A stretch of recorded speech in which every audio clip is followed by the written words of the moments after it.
Yeah, Nathan. I've got you I've tweaked your company quite a bit here, so I'm going to start from scratch with you. Um, your company number 344. All you got to do is go to my site and go to 344. I've put you, Kevin, and an admin user in. I'll send you login credentials later. I'm gonna log you in as Nathan. You're gonna get most of the most of everything here. So at this point, I've went in and I'm going to talk to you a little bit about the zip codes and the zones. This is the way we'll be able to handle multiple entities out there under one instance of Service Pros. I put a few zones in: Palm Coast, Jacksonville, St. Augustine, Dallas, Fort Worth. You'll want to define these a little bit more detailed: Dallas North, Dallas South, Fort Worth North, and such on. You see on top of the zone sits a demographic tag.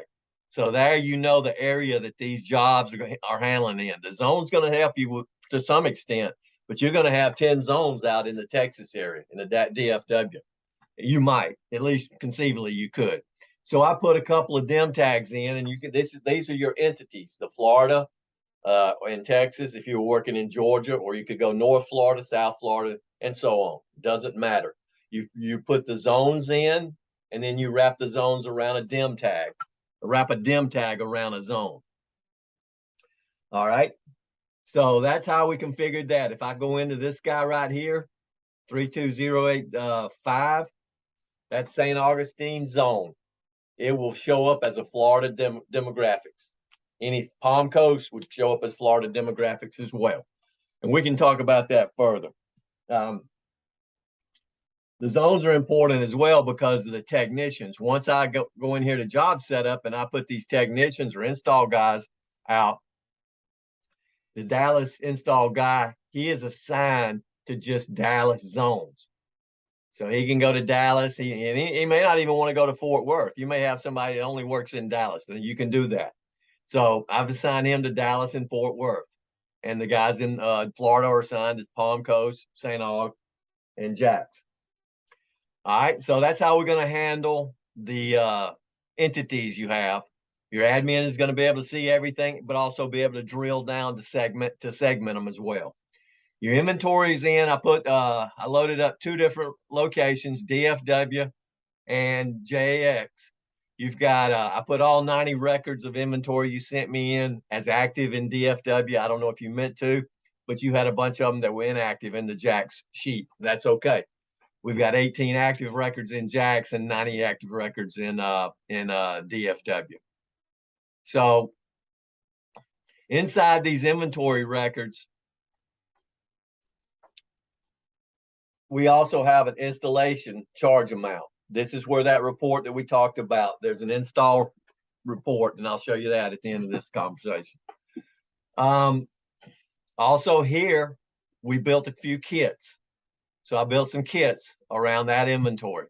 And a kit is nothing more than a group of items, miscellaneous charges as well, but I'll show you how we're going to put that on there as well. So that's a DR Horton kit, 1 in Texas. This is a Pulte 1500 in Texas, a Pulte 1500 in Florida. If you select those guys, you're going to see those are the items that make up that kit. All right, so moving forward, I'm going to put a job in now.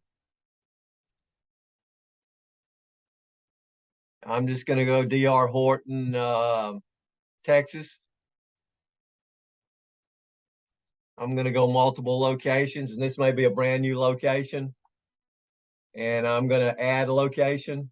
Let's call it the Willow subdivision. And it's at Highway 77. And the zip code there,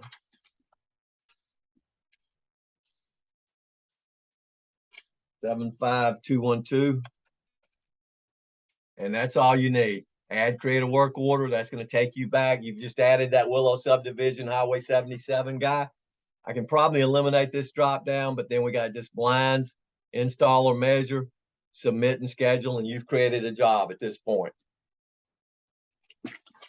All right, now at this point, we'll put a kit on it. So this is a Dallas job. So I'm going to go into the kit and I'm going to grab a Dallas kit for DF Horton. Select that guy. These are the items that come up for that kit. 3 of them. Add to order. Now they're pushed to that job. Close this. Look down here. There's your items. Push that job with a couple of clicks. I'm going to go ahead and assign this guy. I'll put it down to our Monday. Let's go today. And I'll put, and you see now you only get the Dallas or the Fort Worth guys to assign to that order. You don't see the Florida boys here. So I'm going to put it to Dallas install 2 at 10 o'clock. And I'm going to say it's a 2-hour job. I'm going to sign it.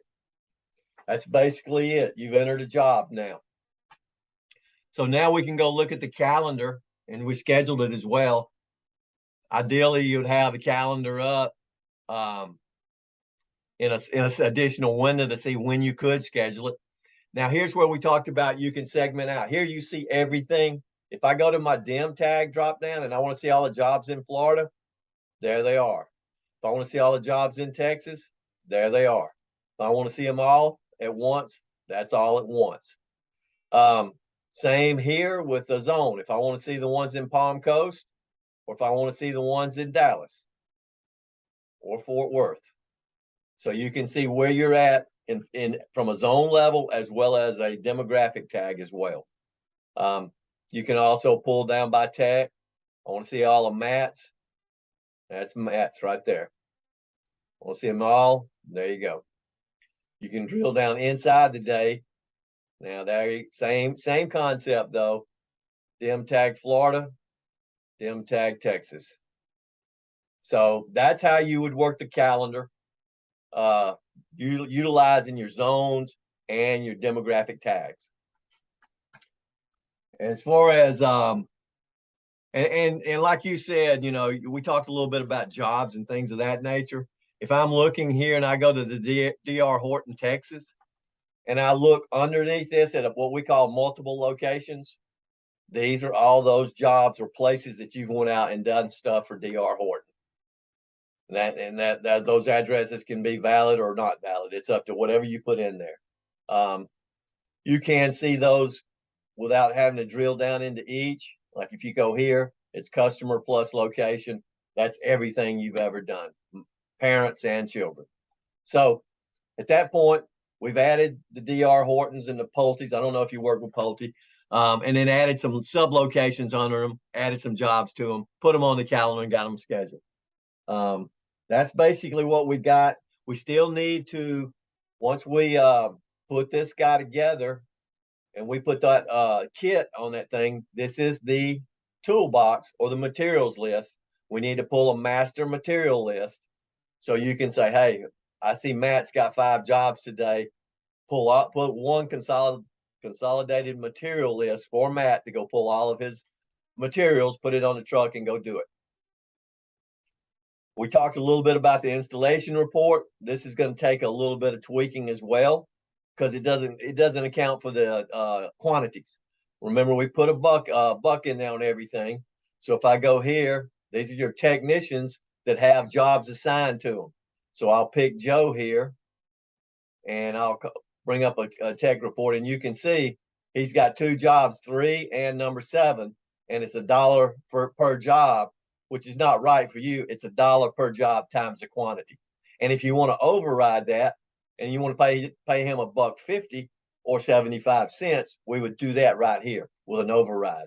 And if you did do an override, we would note it on the report. So when you get here and you push this report out to Excel, it would note it that, hey, you overrode the buck and you're giving him $1.25. So basically that's it, Nathan and Kevin. I think if you want to, we can regroup and talk about it. But like I said, you guys all have logins. I could use some logos, some valid addresses and things of that nature. But I'll send you the credentials on that once I get this video uploaded, and we'll go from there. Hope to hear from you. Take care, guys.